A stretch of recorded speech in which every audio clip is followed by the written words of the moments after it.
ጤና ይስጥልኝ እንደምን ከርማችኋል? እንግዲህ ለዛሬ ይዘን መጣው ከባለፈው የቀጠለውን የፋኖ ትግል አርበኝነት ወይስ ብሔርተኝነት የሚለውን ይሆናል። እንግዲህ ለዛሬ ይዘን የምንቀርበው የአርበኝነት ትግል ምን እንደሚመስል ምን ማለት እንደሆነ ሰዋዊ ሆነው አርበኝነት ምን እንደሚመስልና በኢትዮጵያ ታሪክ ውስጥ የኢትዮጵያውያን የአርበኝነት ትርጉም ምን እንደሆነ ለዛሬ እንነጋገራለን ማለት ነው። እንግዲህ አርበኝነት ስንባል እንደሚታወቀው ተዋጊነት ነው። ስለዚህ ተዋጊነት የሚፈቀድ ነው ወይ? ሰዎች ራሳቸውን ለመጠበቅ ራሳቸውን ለመከላከል ባርነት ላለመያዝ ጦርነት ሊያደርጉ ይገባል ወይ? ምክንያቱም ጦርነት ውስጥ መሞትም መገደልም ስላለ የእግዚአብሔር ሕግ አትግደል ሲል የሚል ሕግ ስላለው ያን ሕግ ማፍረስ አይደለም ወይ የሚለውን እንነጋገራለን ማለት ነው። ምክንያቱም ኢትዮጵያውያን በሕገ ልቦናም በሕገ ኦሪትም በሕገ ወንጌልም እግዚአብሔርን የሚያመልኩ የነበሩ ስለሆነ ይሄንን የአርበኝነት ትግል ምን እንደሚመስል እናነሳለን ማለት ነው። አርበኝነት በመጽሐፍ ቅዱስ የሚለውን ይሆናል። ያ እንግዲህ እንደ መደርደሪያ ሆኖ ከዛ በኋላ ወደ ታሪኮቻችን እንመለሳለን ማለት ነው። እንግዲህ ባለፈው እንዳነሳ ነው አርበኝነት መነሻው የወገን የሀገር ፍቅር ሆኖ ሰውን ከግፈኛ ስርዓት ከወራሪዎች ማዳን መሆኑን ነው የተማርነው። አርበኝነት ከብሔርተኝነት የሚለየው ከራስ ወዳድነት የመነጨ ትግል አይደለም። ወገንን፣ ህዝብን፣ ሀገርን ከግፈኞች ከወራሪዎች ከአላውያን ነገስታት የመታደግ ሂደት ነው የአርበኝነት ትግል ማለት ነው። ይሄ ደግሞ እግዚአብሔር ሰዎች ይህንን እንዲያደርጉ ሰዎችን ከግፈኞች ከአላውያን እንዲጠብቁ ያዛል። መጽሐፈ ምሳሌ ምዕራፍ 24 ቁጥር 11 ላይ እንደምናየው ወደ ሞት የሚነዱትን ታደግ፣ ሊታረዱ የተወሰኑትንም አድን። እነሆ ይህንን አላውቅም ብትል ልቦችን የሚመረምር እርሱ አያስተውልምን? ነፍስንስ የሚመለከት እርሱ አያውቅምን? ለሰው ሁሉ እንደ ስራው አይመለስለትምን? ይላል። እንግዲህ ይሄ የሚያሳየው ሰዎች በግፈኞች በአላውያን ነገስታት በወራሪዎች ወደ ሞት ሲነዱ ሊታረዱ የሚወሰዱባቸው ደካሞችን ይህንን አድኗቸው ነው የሚለው። እነሆ ይህንን አላየውም ብትል ይህንን አላውቅም ብትል ልቦችን የሚመረምር እግዚአብሔር እሱ አያይምን? ነፍስንስ የሚመለከት እሱ አያውቅምን? ለሰውስ ሁሉ እንደ ስራው አይሰጠውምን ነው የሚለን። ስለዚህ እግዚአብሔር ያያል። ዝም ብለን ሰዎች ሲገፉ፣ ሰዎች ሲገደሉ፣ ሰዎች ሲታሰሩ ያለ አግባብ እያየን ዝም ማለት አንችልም። እግዚአብሔር እኛን ያያል፣ እኛን ይመለከታል። ምንድነው መልሳቸው? ምንድነው ለዚህ የሚያደርጉት ብሎ ያያል። እኛ ይሄንን እነሱን ማናድናቸው ከሆነ እነሱ ማንከላከላቸው ከሆነ እግዚአብሔር ነገም እኛ ላይ እንደዚህ አይነት በደል ቢደርስ እንዳላየ ይሆናል። በእነሱ ላይም ይሄንን መልስባቸዋለሁ ነው የሚለው። እነዛ በደለኞቹ ሲገፉ፣ ሲታሰሩ፣ ሲገደሉ፣ በደል ሲደርስባቸው እያየን እኛ ዝም የምንል ከሆነ እግዚአብሔር መልሶ ያንኑ በደል በእኛ ላይ ያመጣል፣ በእነሱ ላይ ያመጣለሁ ነው የሚለው። ወደ ሞት የሚነዱትን ካልታደጋችሁ፣ በግፈኛ የሚታሰሩትን በደል የሚደርስባቸው ካልታደጋችሁ እኔም በእናንተ ላይ ይህን በደል አመጣባቸዋለሁ ነው። ብዙዎቻችን የምናስበው እግዚአብሔር ራሱ መልሱን ይመልስ ነው የምንለው። በቃ በጸሎት ነው እንጂ እኛ ይሄን አናረግም የሚል ነው እንግዲህ አዲሱ አስተምሮ የመጣብን። በዚህ በቤተክርስቲያን ውስጥም ባሉ ሰዎች ይሄ አዲስ አስተምሮ፣ ይሄ እውነተኛ የመጽሐፍ ቅዱስም አስተምሮም አይደለም፣ የቤተ ክርስቲያናችንም አስተምሮ አይደለም። ቤተ ክርስቲያን አርበኝነትን ትደግፋለች። አርበኝነት ሰብአዊ የሆነውን አርበኝነት ትደግፋለች። ከራስ ወዳድነት የሚመነጭ ሳይሆን ሌሎቹን ለማዳን ሌሎቹን ከግፈኞች ለመታደግ ከወራሪ ለማዳን ሀገርን ህዝብን ከሚያጠፋ ለመከላከል የሚደረጉ ጦርነቶችን ቤተክርስቲያን አትቃወም፣ እግዚአብሔርም አይቃወም። ለዛም ይደግፋል፣ ለዛም ኃይል ይሰጣል፣ ለዛም ጉልበት ይሰጣል፣ ለዛም እንዲያሸንፉ ያደርጋል። ከራስ ወዳድነት ካልተነሱ ያ ነው እውነተኛ አርበኝነት የሚባለው። ያ ነው በኢትዮጵያ ታሪክም መሰረት አድርገን የምንነሳው። ይህን ከራስ ወዳድነት ያልሆነ ከሌሎቹን ከኃጢአት ሌሎቹን ከግፈኞች የማዳን ሂደት ነው። ይሄ ነው የአርበኝነት መሰረት። በኢትዮጵያ ውስጥ የምናየው ታሪክ ይሄ ነው እንጂ አርበኝነት ከድል በኋላ እሸለማለሁ፣ እሾማለሁ፣ ሀብት አገኛለሁ፣ ንብረት አገኛለሁ ተብሎ የሚገባበት አይደለም። ታሪካችን እንደዛ የሚያሳያል። ስለዚህ አሁንም የፋኖ አርበኝነት ስንል ያን መሰረት ያደረገ ነው። ብዙዎቹ እንደሚያስቡት አይደለም። ለዚህ ነው አርበኝነት ስንል በአርበኝነት አባቶቻችን ይህን አደረጉ፣ በአርበኝነት ተዋጉ ስንል መሰረቱ ይሄ ነው። ለጥቅም ገንዘብ ለማግኘት ሀብት አገኛለሁ ብሎ ወይ ስልጣን አገኛለሁ ብሎ የሚደረግ ጦርነት አይደለም። ይሄን ነው ቤተክርስቲያን አርበኝነት ብላ የምታውቀው። እንደ ክርስቲያን እንደ ኦርቶዶክሳውያን የምናውቀው አርበኝነት ይሄ ነው። እንደ ናሽናሊስቶች አይደለም። ናሽናሊስቶች መሰረቱ ራስ ወዳድነት ነው። ስልጣን አገኛለሁ በሚል የሚነሳ ትግል ነው። የትኛውም በናሽናሊዝም የመጣ አስተሳሰብ መሪዎች ግፈኞች ነው የሚሆኑት፣ አላያን ነገስታት ነው የሚሆኑት፣ ፈላጭ ቆራጭ ነው የሚሆኑት። ይሄ ነው መገለጫው። የትኛውም በብሔርተኝነት የመጣ ድርጅት ትግል ዲክታተርሺፕ ነው እንጂ የሚሆነው ህዝብን ነፃ አድርጎ አያውቅም። በጉልበት ይገዛለች። ፋሺዝም ብሔርተኝነት ነው። ናዚዝም ብሔርተኝነት ነው። በሀገራችን ደግሞ በህወሓት አይተነዋል፣ በደርግ አይተነዋል፣ ብሔርተኝነት ነው። አሁን ደግሞ በኦነጋውያን እያየ ነው። ስለዚህ ይሄ እንደ ኦርቶዶክሳውያን ይሄንን የምንደግፈው አይደለም። ለዚህ ነው ከብሔርተኞች ጋር ኦርቶዶክስ ሁሌ ስትጋጭ የኖረችው። ከፋሺዝም ጋር ተጋጭታለች። ፋሺስቶች ኢትዮጵያን በወረሩ ጊዜ ኦርቶዶክስ ቤተክርስቲያንን አጥፍተዋል። ኦርቶዶክስ ክርስቲያኖችን ገድለዋል። ከ20 ሺህ በላይ ቤተክርስቲያንን አቃጥለዋል። ካህናትን ለየውተው ገልጠዋል። ጸረ ኦርቶዶክስ እርምጃ ነበር። ፋሺዝም በሰርቢያ በሄደ ጊዜ ኦርቶዶክሳውያንን አጥፍቷል። ጸረ ኦርቶዶክስ አቋም ነበረው። ናዚዝም ደግሞ ሩሲያን በወረረ ጊዜ ኦርቶዶክስ ቤተክርስቲያንን አጥፍቷል። በሚሊዮን የሚቆጠሩ ክርስቲያኖችን ገድለዋል። ደርግ ኢትዮጵያ ውስጥ በመጣ ጊዜ ብሔርተኝነትን ይዞ ሲመጣ የኢትዮጵያ ብሔርተኝነትን ይዞ ሲመጣ ኦርቶዶክስ ቤተክርስቲያንን አጥፍቷል። ንብረቷን ወርሷል። ጳጳሷን ገድለዋል። ክርስቲያኖችን አሳደዋል። ህወሓትም እንደዚሁ ከጅምሩ ጸረ ኦርቶዶክስ እንቅስቃሴ ነው ይዞ የመጣው።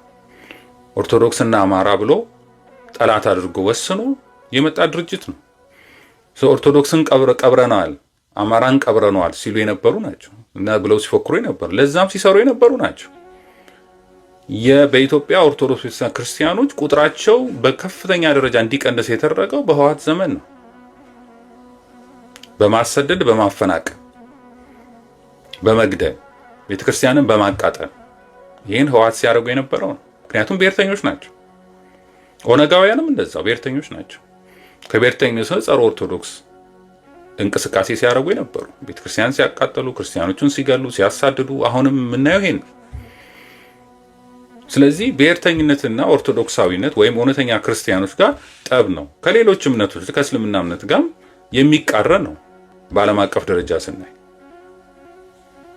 አውቀው ፋሺስቶች ሊያስመስሉ ይችላሉ። ለምሳሌ በኢትዮጵያ ውስጥ ፋሺስት ኢትዮጵያን በወረረበት ጊዜ ኦርቶዶክስን ሲያጠፋ ለእስላም መከታ ሆኖ ታይተው ነበር። ለሙስሊሞች ለነሱ የተለየ ድጋፍ ያደርግላቸው ነበር። ይህ ማለት ግን ወዷቸው ነው ማለት አይደለም። ኦርቶዶክስን በወቅቱ ለማጥፋት ምክንያት ማጆሪቲ ኦርቶዶክስ ስለሆነ ማጆሪቲ ተቃውሟቸው የነበረ ኦርቶዶክስ ስለነበረ ኦርቶዶክስ ጸረ ኦርቶዶክስ እንቅስቃሴ ያደርጉ ነበር። ይሄ ተመሳሳይ ልማድ ወያኔም አድርጎታል፣ ደርግም አድርጎታል። ኦርቶዶክስን ለማጥፋት ሲሉ ያኛውን ወገን እየደገፉ ለማጣላት ሄደዋል። አሁንም ኦነጋውያን የሚያደርጉት ይህንን ነው።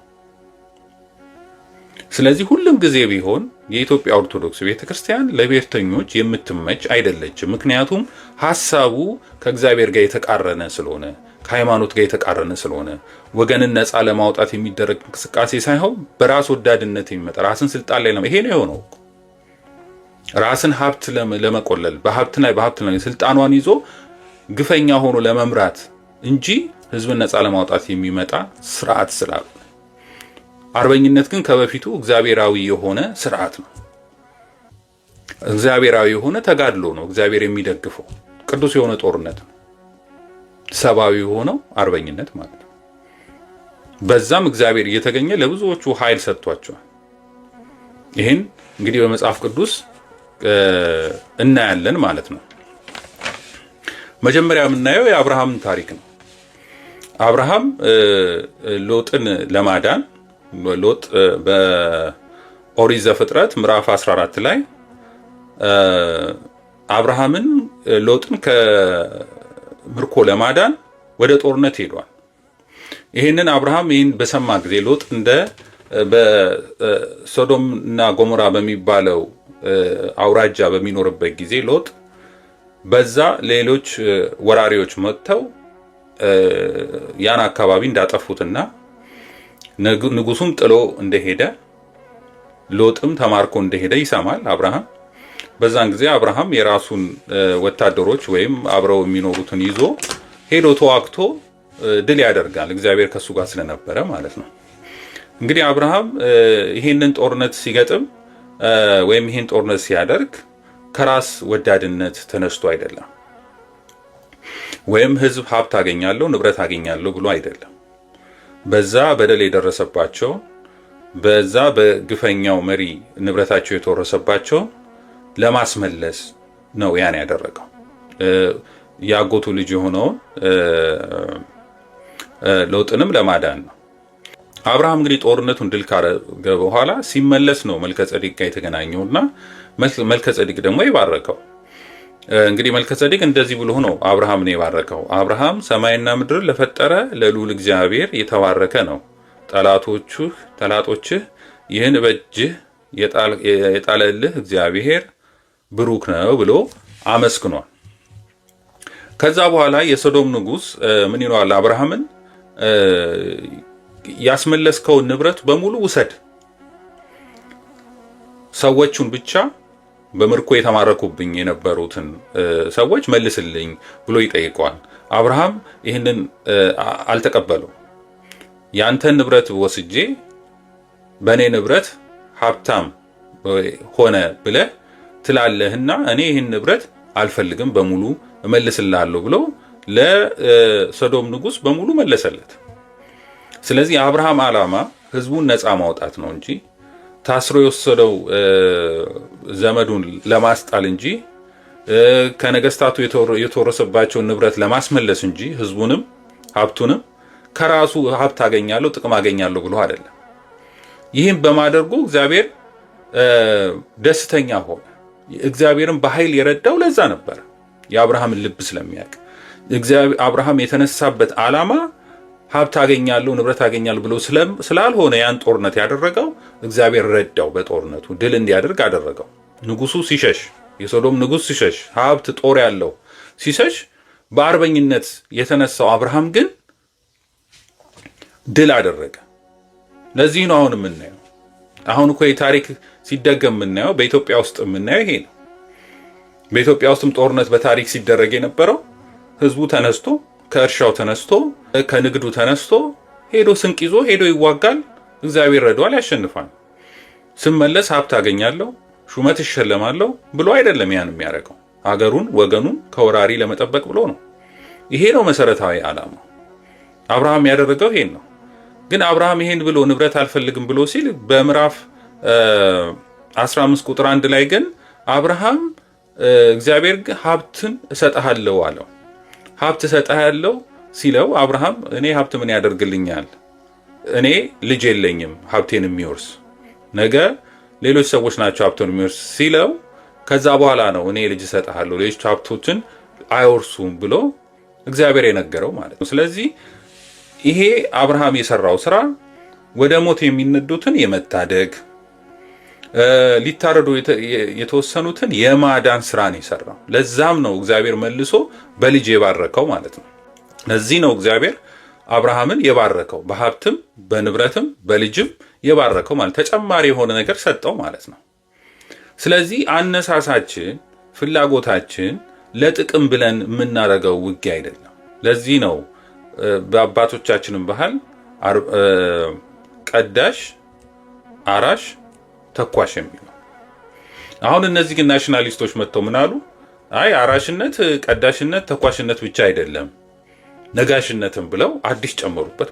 አርበኝነት በታሪክ በአባቶቻችን ታሪክ ሲተረጎም የነበረውን ትርጉም እንዲያጣን የተደረገው ለጥቅም ስልጣን ለማግኘት ተብሎ የሚደረግ ጦርነት አድርገው ነው እየሳሉት ያለው። ያ አይደለም። ያ ታሪክ ማበላሸት፣ ያ ማንነትን ማበላሸት ነው፣ ማንነትን ማጥፋት ነው። ስለዚህ ይሄ የብሔርተኞች እንጂ የአርበኞች አይደለም። እንደዚህ ብለው የሚያስቡ ከሆነ አርበኛም ሊባሉ አይችሉም ማለት ነው። ሌላ የምናየው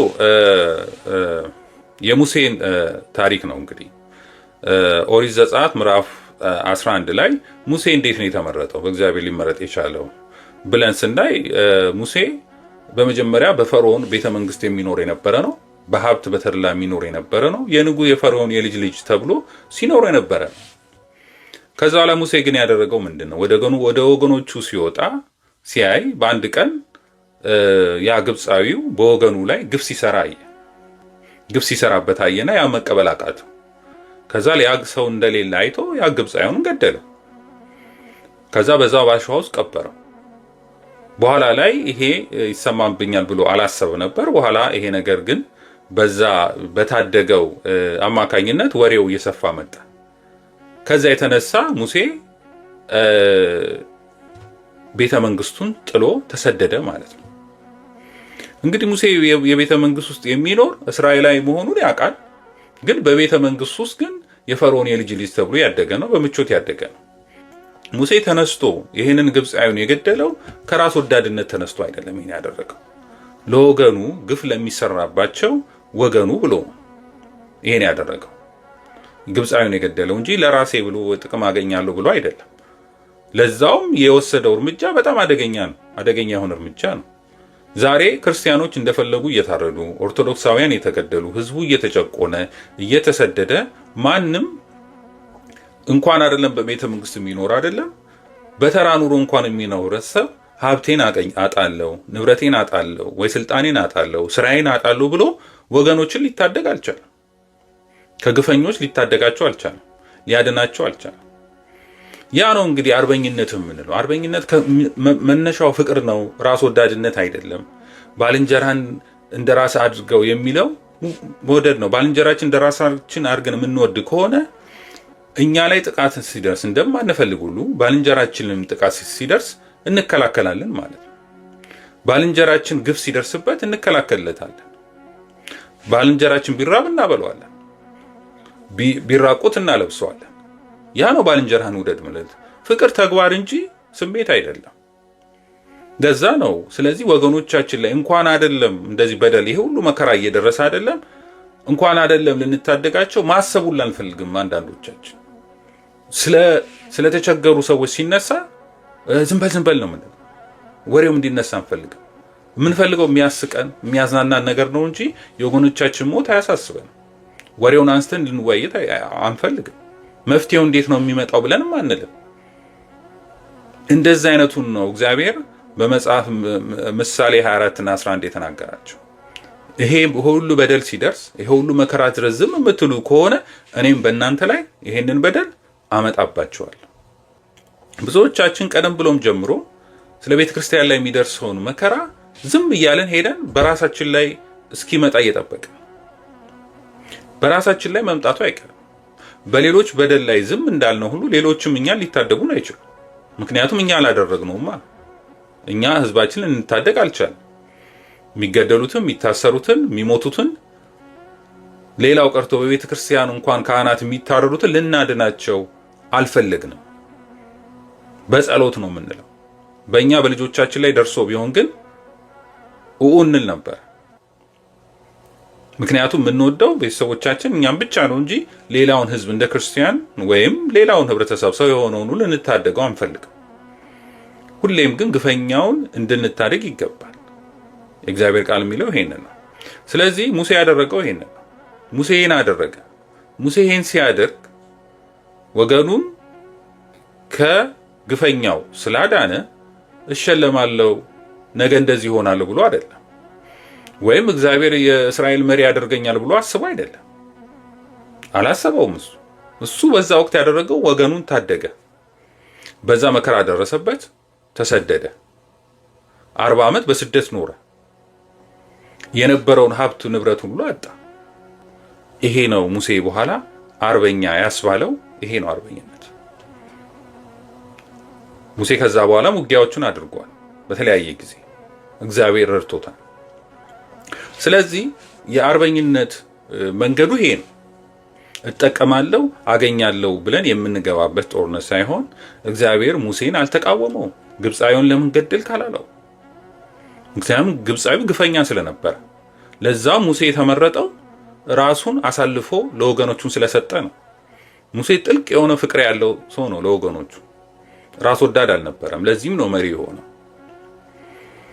እግዚአብሔር እንኳን ይህ ህዝብ በድሎኛልና ላጥፋው፣ አንተን ግን ለሌላ ህዝብ ሾመሃለሁ ሲለው እነሱን ከማጠፋ እኔን ከህይወት መዝገብ አጥፋኝ ብሎ የለመነ ነው። ዛሬ ሰዎች ገና የፋኖ ትግሉ ሲጀምር ስለ መሾም ያስባሉ፣ ስለ ስልጣን ያስባሉ፣ ስለ መንገስ ያስባሉ። ፋኖ እዚህን ከተማ ቢቆጣጠር እኔ ምን ያክል ሀብት አገኛለሁ ብሎ ያስባል። ምን አይነት ንብረት አገኛለሁ ብሎ ያስባል። ይሄ ደግሞ በኋላ የመጡ ሰዎች ናቸው። የፋኖ ትግል አጀማመሩ የአርበኝነት ትግል ነው።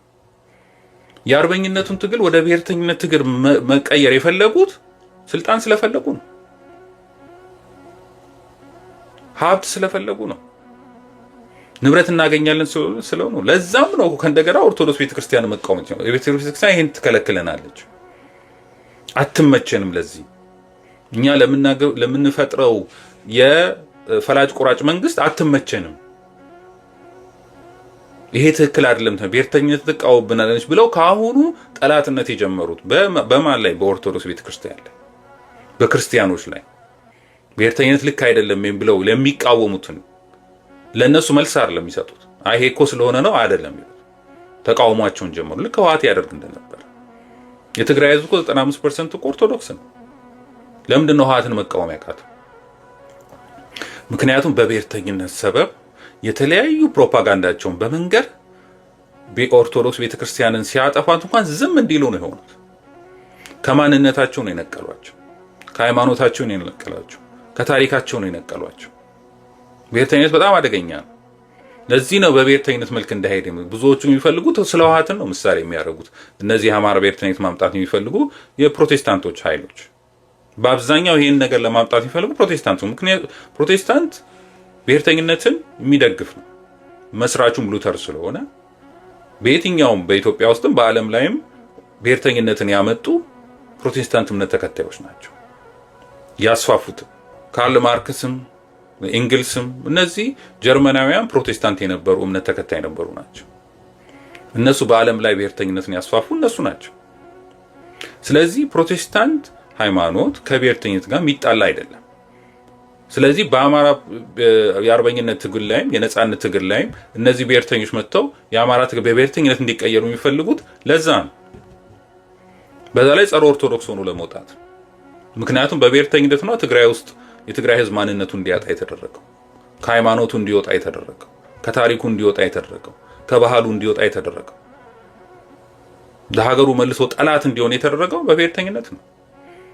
እንደዚሁ ኦነጋውያንም እንደዚህ ነው። መስራቹ የኦነግ መስራቶቹ ፕሮቴስታንቶች ናቸው። ሐሳባቸውም ጸረ ኦርቶዶክስ ነው። ቤተክርስቲያንን ማጥፋት፣ ህዝቡን ከታሪኩ ነቅለውታል፣ ከማንነቱ ጠቅለውታል። መጀመሪያ ፕሮቴስታንት ያደርጉታል፣ ከዛ ላይ ኦነግ ያደርጉታል። ይሄ ነው እየታየ ያለው። ስለዚህ በአማራ ውስጥም የመጣው ይሄ ነው። ጸረ ኢትዮጵያ ናቸው፣ ጸረ ኦርቶዶክስ ናቸው። ጸረ ኢትዮጵያን በመስበክ ጸረ ኢትዮጵያን እየሰበኩ ጸረ ኦርቶዶክስ ሆነው ነው እየመጡ ያሉት። ተፈራ ዋልዋ የተናገረው ከዚህ በፊት የኢትዮጵያ ኦርቶዶክስ ቤተክርስቲያን የኢትዮጵያን አንድነት ምሰሶ የነፍጠኞች መናኸሪያት ነው ያለው። ስለዚህ ዛሬ ኢትዮጵያኒስት ብለው የሚመጡትና ጸረ ኢትዮጵያኒስት ሆነው የመጡት እነዚህ የፕሮቴስታንት ኃይሎች ናቸው። ምንም የማይገናኝ ነገር ነው እያወሩ ያሉት። ስለዚህ እኛ ኦርቶዶክሳውያን እንደ ኦርቶዶክሳውያን የምንደግፈው የአርበኝነት ትግል ነው። የአርበኝነት ትግል ነው ህዝብ አማራን ነፃ ሊያወጣ የሚችለው። የተጀመረውም ትግሉ በአርበኝነት ነው። ሃይማኖተኞች ናቸው፣ ክርስቲያኖች ናቸው። እግዚአብሔርን ኃይል አድርገው ነው እየተዋጉ ያሉት። ለምን እግዚአብሔርን ኃይል ያደርጋሉ? ለምን መስቀል ይይዛሉ? ለምን ክርስቲያን ሆኑ? ለምን ኦርቶዶክስ ሆኑ? የሚል እንቅስቃሴ ነው የተጀመረው። አማራው 82% ኦርቶዶክስ ነው። ሃይማኖቱ ኃይል ማድረጉ ምንድነው ወንጀሉ? እግዚአብሔር እንዲረዳቸው በታሪካቸው መሰረት አድርገው መነሳታቸው አጼ ቴዎድሮስን መሆናቸው ምንድነው ችግሩ? በአጼ ሚኒሊክ መሰረትነት መነሳታቸው ምንድነው ችግሩ? እግዚአብሔር እንዲረዳቸው እግዚአብሔርን ኃይል ያደረጉት። ከዛ የፕሮቴስታንት ኃይል መጥቶ አይደለም በብሔርተኝነት መሆን አለበት። ለዛም ጸረ ኦርቶዶክስ አጀንዳውን ጀመረ ማለት ነው ገና ካሁን። ስለዚህ አሁንም ቢሆን እንደ ኦርቶዶክሳውያን አሁንም የፋኖ ትግል በአርበኝነት ብቻ ነው ማሸነፍ የሚችለው እንጂ ይሄ ብሔርተኝነት አጀንዳ ከመጣ ጀምሮ መከፋፈል ነው የተጀመረው፣ መለያየት ነው የተጀመረው፣ መገዳደል ነው የተጀመረው፣ ጭካኔ ነው የተጀመረው እርስ በርስ። ይሄ ነው እየሆነ ያለው። በመጀመሪያ የአርበኝነት ትግል በነበረበት ጊዜ ምንም አይነት ችግር አልነበረም። ግን ከአብን የወጡ ሰዎች ሲመጡበት፣ ብሔርተኞች ሲመጡበት፣ ከባዕዲን የወጡ ብሔርተኞች ሲመጡለት፣ ድሮ አያፓ የነበሩ ሜሶን የነበሩ ደርግ የነበሩ መጥተው ሲመጡበት ወደ ብሔርተኝነት መቀየር ተጀመረ። የዛኔ እርስ በርስ መጋጨት ጀመረ። ድሮ አማራ አልነበርንም ረስተነው ነበረ፣ አሁን አማራ ሆነን ኢትዮጵያ እያለን ብለው አጀንዳ ይዘው መጡ። ከዛ በፊትም ግን አማራ ነበር። ህዝቡ አማራ ነኝ ብሎ ተመዝግቧል። ህዝቡ ቁጥር ሲደረግ አማራ ነኝ እያለ የተመዘገበው። ወያኔ ሲመጣ ማዕድ ተደራጅቶ የለ እንዴ? ድርጅት ተፈጥሮ የለ እንዴ? የአማራ ህዝብ እታገላለሁ የሚል የት ነበሩ ይዛኔ? እሱም ባለማወቅ ነው ይሄን ያደረግነው ነው የሚሉት። ኢትዮጵያን ብለን ነው። ኢትዮጵያን ብለው አይደለም፣ ደርግም ብለው ነው። ሶሻሊዝም ማርክስ ሌኒዝም ብለው ነው እንጂ ኢትዮጵያን ብለው አይደለም አማራን ያልደገፉት በወቅቱ ለነጻነቱ ሲታገል የነበረው። ስለዚህ አሁንም ያ ህዝብ አለ፣ በፊትም አማራ የሆነ አሁንም አማራ ነኝ ብሎ የሚል ህዝብ አለ። ያ ህዝብ ግን በታሪኩ ላይ መሰረት አድርጎ አልታገለም ነበር እንደ አባቶቹ። በአርበኝነት አሁን ልታገል ለነጻነቴ ብሎ ሃይማኖቱን ይዞ እግዚአብሔርን ይዞ ሲነሳ ለምን ይሄን ትይዛለህ ማለት ህዝቡ እንዲሸነፍ መፈለግ ስለተፈለገ ነው። ያለ በዛ ማሸነፍ አይችልማ። እግዚአብሔርን ካያዘ ማሸነፍ አይችልም ጠላቶቹ። አባቶቻችሁ ይሄን ያስተማሩ። ታሪክ የሚነግረን ይሄ ነው። በእግዚአብሔር ኃይል ነው አሸነፍን ያሉት። ሚኒሊክ ኃይሉ እግዚአብሔር ነው የሚለው። ያኮ ምስክር እኮ ነው። ያኮ ታሪክ እኮ ነው። ያ እውነተኛ ማንነት ነው። ስለዚህ ሚኒሊክ ኃይሉ እግዚአብሔር ነው። ኃይሉን እግዚአብሔር ስላደረገ አሸነፈ። ስለዚህ እናንተም ኃይላችሁን እግዚአብሔር ብታረጉ ታሸንፋላችሁ ብሎ የሚመሰክር ምስክር ነው ያጎራዴ። ወደዛ ነው የተመለስነው። ሌላ ነገር እኮ አይደለም። አይ ብሔርተኛ ካልሆናችሁ የሚሉበት ምክንያት ከየት የመጣ ነው? የትኛው ብሔርተኛ ነው ህዝብን ነፃ ያደረገ? በዓለም ላይም በኢትዮጵያ ውስጥ ትግራይ ህዝብ ተጠቅሟል። መጨረሻ ላይ ምንድነው የሚሆነው? ዘር ማጥፋት እኮ ነው ብሔርተኝነት። ናዚ የሚሆነው መጨረሻ ዘር ማጥፋት ነው። ፋሺዝም የሚሆነው መጨረሻ ዘር ማጥፋት ነው። ወያኔ የሚሆነው ዘር ማጥፋት ነው። ኦነግ የሚያመጣው ዘር ማጥፋት ነው። ስለዚህ ብሔርተኝነት ባህሪው ይሄ ነው። ሰይጣናዊ ስለሆነ ነው። የሰይጣናዊ የመንግስት ስርዓት ነው። ከዚህ በፊት ተናግረን ሰይጣናዊ መንግስት ስርዓት ምን እንደሚመስል በተለይ አሁን ባለንበት ላይ ያለው ሰይጣናዊ ስርዓት መንግስት እንዴት እንደተፈጠረ ከዚህ በፊት ተነጋግረናል። ስለዚህ ናሽናሊዝም የሚባለው ብሔርተኝነት የሚባለው የሰይጣን የመንግስት ስርዓት ነው። ምክንያቱም ዲክታተርሺፕ ነው፣ ማገዳደል ነው፣ ማስተራረድ ነው ስራው። ወንድምን ከመወደም ማገዳደል ነው። አሁንም የተጀመረው እኮ ይሄ ነው። የአማራ ብሔርተኝነት ይላል፣ ትንሽ ቆይቶ የጎጃም ብሔርተኝነት ይላል። እንደዛ እያለ የተከፋፈለ እርስ በርስ መገዳደል ነው የሚሆነው። አሁን እሱን እያደረጉ አይደል? ምክንያቱም መቆሚያ የለውም። አርበኝነት ግን ይሄን አያስብም። ሰብአዊነት ነው፣ ከራስ ወዳድነት የሚነሳ አይደለም። ከእውነተኛ ሰው ፍቅር የሚነሳ ስለሆነ ነው። ሰውን ለመግፋት ወይም ስልጣን አገኛለሁ የሚነሳ የሚል ስላልሆነ ነው አርበኝነት የሚደገፈው ማለት ነው። ሌላው የምናነሳው እንግዲህ መጽሐፈ ሲራክ በቀጥታ አርበኞች እያለ ያነሳቸውን ይሆናል ማለት ነው። በመጽሐፈ ሲራክ ምዕራፍ 46 ቁጥር 1 ላይ ይሄን ላንብበው። የነዌ ልጅ ኢያሱ በሰልፍ ጊዜ አርበኛ ነው፣ እናመስግነው። ከሙሴም ቀጥሎ ትንቢት ተናገረ፣ እንደ ስሙም የገነነ ሆነ። ወዳጆቹም ከመከራ ዳናቸው፣ ለእስራኤልም ምድራቸውን ያወርሳቸው ዘንድ ጠላቶቹንም ተበቅሎ አጠፋ ይለናል መጽሐፈ ሲራክ። ስለዚህ የነዌ ልጅ ኢያሱ አርበኛ የተባለው ለምንድን ነው? አርበኛ የተባለበት ዋናው ምክንያት ወገኖቹን ከመከራ አዳናቸው ይለናል። አርበኛ የተባለበት ምክንያት ወገኖችን ከመከራ ስላዳናቸው ነው። ርስታቸው እንዲወርሱ ስላደረጋቸው ነው። ይሄን ስላደረገ ነው እንጂ ለራሱ ብሎ አይደለም። ከራስ ወዳድነት ተነስቶ ስለታገለ አይደለም። ወይ በእነሱ ላይ ሾማለሁ ብሎ ስላሰበ አይደለም። ወይ ጉልበተኛ ሆናለሁ አይደለም። እሱ ነብይ ነው፣ ልክ እንደ ሙሴ ያለ ተከትሎ ይመጣ። ስለዚህ ወዳጆቹን ከመከራ ስላዳናቸው አርበኛ ተባለ። ተዋግቶ ነው ህዝቡን ያዳነው፣ እስራኤል ህዝቡን ያደረሰው። ስለዚህ በመጽሐፍ ቅዱስ ለወገንና ብሎ ከራስ ወዳድ ጥቅም ሳይሆን ተነስቶ የሚነሳ ትግል ነው አርበኝነት የሚባለው። ስለዚህ ነው አርበኝነት ነው ነፃ የሚያወጣው የምንለው፣ አርበኝነት ነው የሚያሸንፈው የምንለው እኛ ኦርቶዶክሳውያን፣ አማሮችም ይሆን ምንለው ለዛ ነው።